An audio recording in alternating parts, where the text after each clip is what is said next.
Police arrived at the scene. In the next 6 seconds, lives would change. Police say the 4 men jumped from the stolen car and ran when they were told to stop. Now, one of those men, Rodney Hinton, was suspect pointed his gun at the officer, and then I'm going to help clarify what the chief said. The body camera is kind of jolting as the officer's running. What that leaves us with is a very blurred image, unfortunately.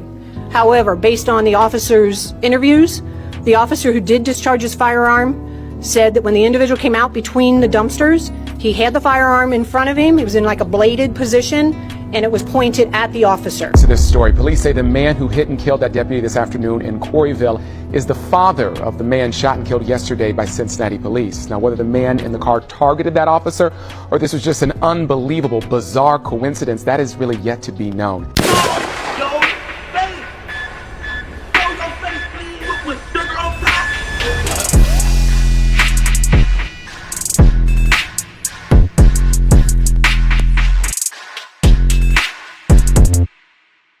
Hey, what's up, y'all? Y'all know my slogan. I don't know it all,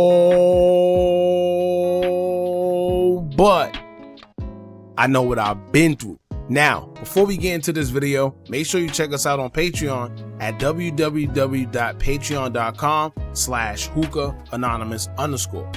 You guys been telling us to create one for the longest, so we recently created a community where we will upload videos that we can't share on YouTube due to their guidelines. We'll also be dropping the latest to there first, behind the scenes information that you wouldn't find anywhere else on our socials. So make sure you become a member, and after you do that, head over to our official Instagram page at Hookah Anonymous _ and follow us there. Now, without further ado, let's get into what you guys came here to see. Now, I feel there will always be a blurry line between the community and police officers due to how the police carry themselves, where most feel they operate as a gang. Although it's clear that officers' job is to protect and serve, throughout the years it seemed like that's been a forgotten thing, and officers feel it's supposed to be the other way around. Many people feel officers abuse their authority, whether it's harassing people within urban neighborhoods, profiling, corruption, or even breaking the same laws that they are put in position to uphold. All cops aren't bad cops, but the problem is the bad ones spoil it for the good ones, and sometimes even the good ones get persuaded by the bad ones to act accordingly. Now, it's not just the cops' fault, because they do have a tough job, and sometimes dealing with the craziness that comes with it can cause you to treat everyone the same. But in the recent years, it haven't just been the way police officers been treating civilians, but it's also the shootings that's been going on from officers where many feel aren't justified, but nothing is being done to stop it. It's said that in 2024, 1,173 civilians were shot and unalived by police officers, and in 2023, that number was only down by 9, sitting at a total of 1,164 fatal shootings reporting at the hands of officers. Some may argue that the police have a very dangerous job, and in some cases have to make split-second decisions with their life at stake, and that's why some of them have the shoot-first mentality. However, you have some that feel if they can't make those decisions logically, then they don't need to be in position where they have a firearm and could shoot someone.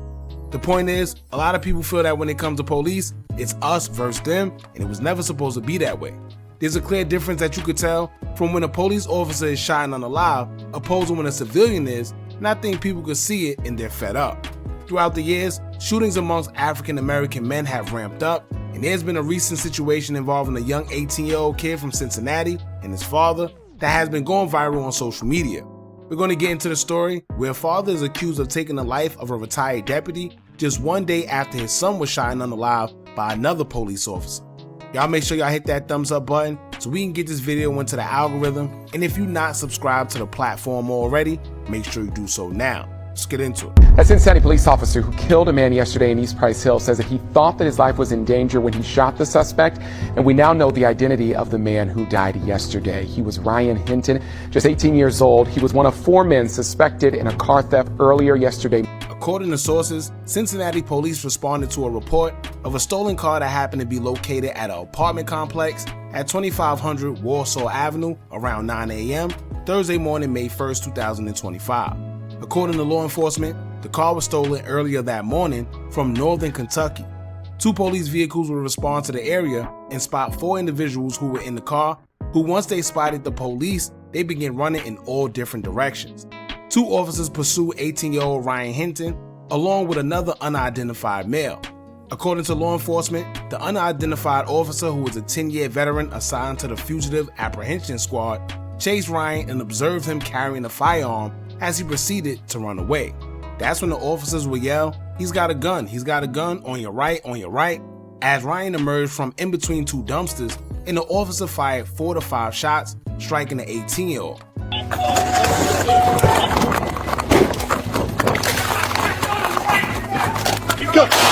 Ryan was shot twice according to law enforcement and struck in his arm and chest area. Reports say the officers tried to administer different variations of medical aid until the paramedics arrived, but Ryan was taken to the hospital where he was later pronounced deceased. The officer who shot Ryan has remained unnamed in reports, stating afterwards that it looked like Ryan was pointing the firearm at him and he felt threatened for his life, and that's why he proceeded to shoot.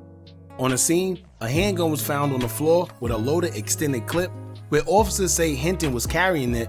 However, the firearm had not been discharged at all. According to the footage taken from the officer's body cam, everything happened so fast, and shots were fired by the officer just 6 seconds from them approaching the vehicle, leaving many to believe that maybe the officer shot him to stop him from running because maybe he felt that he was going to escape. The body cam footage will also reveal that the 18-year-old had his back turned, and it didn't seem as if he was aiming anything at the officer, but according to Cincinnati Police Chief Teresa Thiege, the body cam footage is very blurry due to the camera's jolting moving around during the chase. Making it hard to determine whether he did point a firearm or not, Ryan's family says that he just celebrated his 18th birthday just weeks ago, never had any run-ins with the law, and have no prior criminal history. And I know they say that they were in a stolen vehicle, and that's common these days amongst the younger crowd when it comes to stealing cars, unfortunately. However, being in a stolen car doesn't warrant you to shoot and unalive anybody. Not just shoot, but these officers aren't just shooting to maintain a situation. They're shooting to kill. Simply as that. But here's where things take a crazy turn in the story, because here's where the fury within the father starts to overcome him. The family's lawyer, Michael Wright, said in a statement that on Friday, May 2nd, 2025, at approximately 10 a.m., Ryan's father, 38-year-old Rodney Hinton Jr., and family members, along with a few members of the Cincinnati Police Department, all gathered in a meeting at his office to watch the police footage of his son being shot to death by police. The lawyer says that Rodney became understandably distraught watching the video and left before the whole video could finish because he couldn't watch anymore. The lawyer also includes that Ryan's father, Rodney, left in his own vehicle, and according to him, that was the last time he seen Ryan's father before a tragic would strike. Filled with rage after leaving the meeting and having to watch his own son get gunned down by police, it seems that Rodney had nothing but revenge on his mind. A recent retired deputy who was serving in a special capacity with the department was directing traffic near the University of Cincinnati, where they were holding a graduation ceremony. Prosecutors say in a premeditated and calculated style, Rodney purposely lined his car up to strike the deputy and accelerated as he struck and caused death to the deputy. Rodney was arrested and charged with aggravated unaliving and is currently being held without bond. Due to Ohio's law protecting the privacy of crime victims, both deputies' names are to remain anonymous. However, Rodney will have a court hearing where plenty of Cincinnati police officers will pack the room.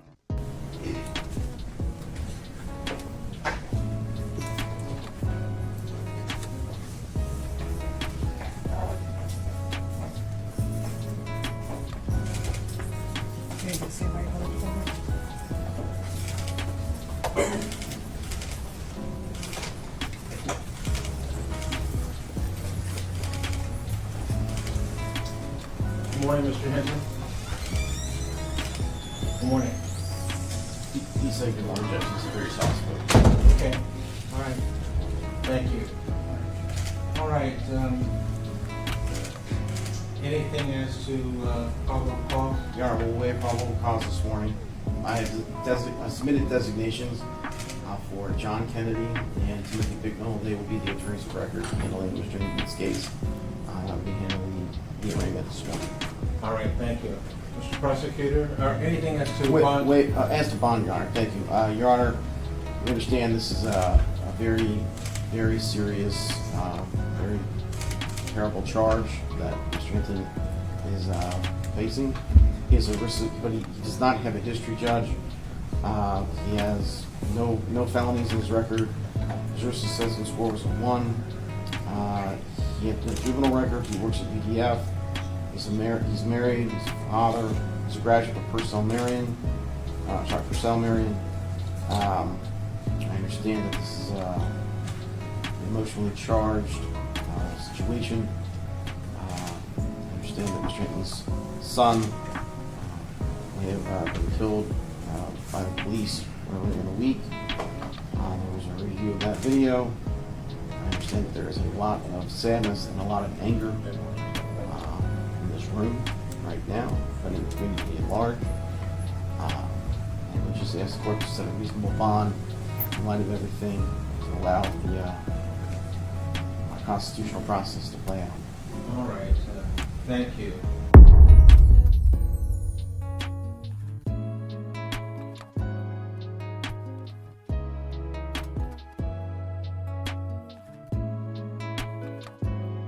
Now, as clear as day, you can tell Rodney Hinton Jr. has no remorse. I don't think he feels bad at all for what he did, because he wanted to inflict that same pain he felt losing his son on somebody else. And I guess being that he couldn't catch the actual officer that did it, he didn't care who, as long as it was an officer. Sending a message to police that states an eye for an eye and a tooth for a tooth. Now, according to an investigation that was held after the incident, investigators claim Rodney already displayed distaste for police officers after sharing posts on social media about police brutality, showing a podcast criticizing the unaliving of Nate Woods, who was a black man sentenced to death by Alabama, despite never touching the actual weapon that was involved in his case. He also shared a post about another event involving police shooting a black woman in Texas when they came to her house to perform a wellness check. So basically, they're trying to paint the picture that Rodney himself was already showing signs of hatred towards officers before the situation involving his son ever happened. And maybe seeing that video of his son being shot is what created even more of a hate towards law enforcement. Now, there's mixed feelings about this, because some people feel that he did what he had to do because his son was unalive in a mysterious way. But others feel that if you were going to do something to anybody, then it should have been to the officer who actually did it. But it just looks like Rodney didn't care. As long as he took his frustration out on an officer, period, he was satisfied with that. Now, personally, I feel this is a very unfortunate situation on both sides, because in a way I understand where Ryan's father is coming from, but I also feel that the anger he had for the situation may have been displaced. Now, a family who had nothing to do with anything is grieving over something they had no affiliation with. But this is the result you get when there's so much frustration built up from prior situations that seem to keep reoccurring within these communities. When it comes to the shooting, I feel the officer was 100% wrong and they should hold him accountable. I do get that they have a dangerous job, but as an officer, you must maintain discipline and be ready for these type of situations, as crazy as it sounds. And judging from the body cam we seen, the officer was 100% wrong. The body cam shows the kid had his back turned, running away, and they claim the footage was too blurry to show him pointing the firearm at the officer, in which I feel he didn't. But if it is in fact blurry, then that's a problem that the police needs to put attention to ASAP. Because in a situation like this, it's very, very needed. We know that we can't just believe what these officers say, but I guess apparently now we can't even rely on body cam footage neither. Then there's some people that say, well, he yelled, put the gun down, put the gun down. But we all know that that's what police do as an excuse to shoot.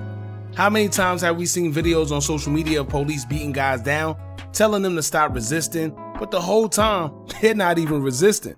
But they're saying that just to cover their butts so it don't look like brutality when it really is. And all these headlines are misleading, but we know that they're purposely done like that. Majority of the headlines covering this story states that Ryan brandished a firearm at the police. What that does is, if you don't even read into the article, you automatically dismiss any foul play from police, because you'll probably just think to yourself, well, if he pointed a firearm at the cops, then what did he think was going to happen? However, there's no proof at all that he pointed a firearm at the police, even with the body cam footage present. And if you pay attention to the footage, it don't look like he was trying to point a firearm at all, if you ask me. And not only that, but if everything transpired in just 6 seconds, when did he ever have time to really see if a firearm was being pointed out or not? Or did he just react when he seen somebody running and decided to shoot him to stop him from running. Who knows? Very bad situation on both ends, but y'all jump in the comments and let me know what y'all think about this. Don't forget to like, comment, share, and subscribe. Hit that bell so you're notified every time we drop new content. And remember, as long as you keep on watching, I'm going to keep on dropping. And I'm out.